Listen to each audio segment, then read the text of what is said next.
Le regard de Stéphane Akwa sur l'actualité. Stéphane Akwa, qui est chercheur à la Fondation Paul Anguilla, il est avec moi dans ce studio. Stéphane, bonjour. Bonjour Marcel, bonjour à tous. Nous allons parler ce matin de ce phénomène qui fait la une du quotidien Mutation. C'est la drogue qui prend des proportions inquiétante, notamment en ce qui concerne sa consommation chez les jeunes. 60%, nous dit le journal, des jeunes affirment avoir déjà consommé régulièrement du cannabis ou de la cocaïne, mais aussi du tramol. C'est inquiétant.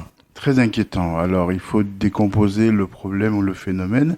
D'abord, d'où proviennent ces substances et savoir si il y a des investigations pour empêcher que des filières ne s'installent et que l'approvisionnement ne soit aisé. De la production au consommateur, il faut éviter effectivement que ce commerce prospère. Première question, première difficulté.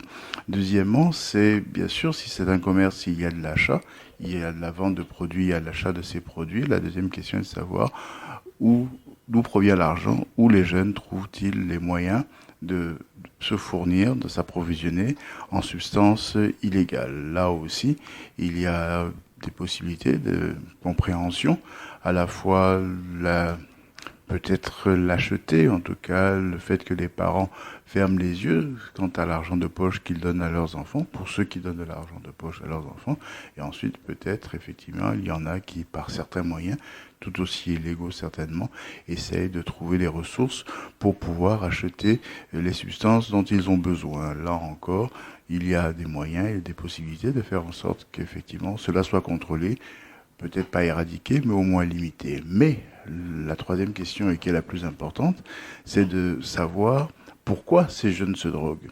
Et là, cela renvoie aussi à la responsabilité, pas seulement des parents, mais d'un système qui peut-être a créé tellement d'impasses. L'on croit avoir des possibilités, on voit le rêve social s'installer, on regarde des réussites et on les envie, on les jalouse, on veut les imiter, mais ce n'est pas aussi facile que cela. Et effectivement, peut-être le fait qu'autant de jeunes se droguent signifie qu'il y a dans la société camerounaise un très très profond malaise et que la seule façon d'y échapper, de s'évader, c'est effectivement de prendre ces produits qui, paraît-il, vous font planer. Et là, ce n'est plus de la répression dont il s'agit, ce n'est pas simplement parce que l'on va traquer les vendeurs, les trafiquants, les producteurs, les dealers, revendeurs à tous les niveaux et peut-être de temps en temps sanctionner les consommateurs.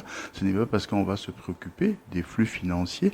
Cela relève de la police, de la répression, c'est une chose, éventuellement de la justice s'il y a matière à condamner.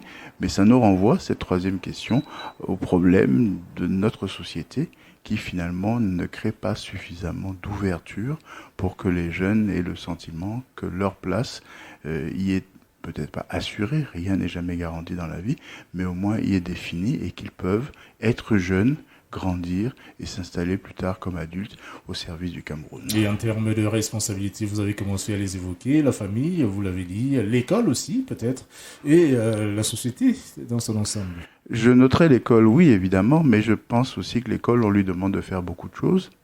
Non seulement de former, mais en plus d'éduquer. Or, dans mon entendement, il y a une répartition très simple des tâches. Les parents, la famille éduquent, donnent des valeurs, confirment leur enfant dans un principe, dans un processus. Ça peut être aussi bien la religion que la communauté et bien sûr la nationalité.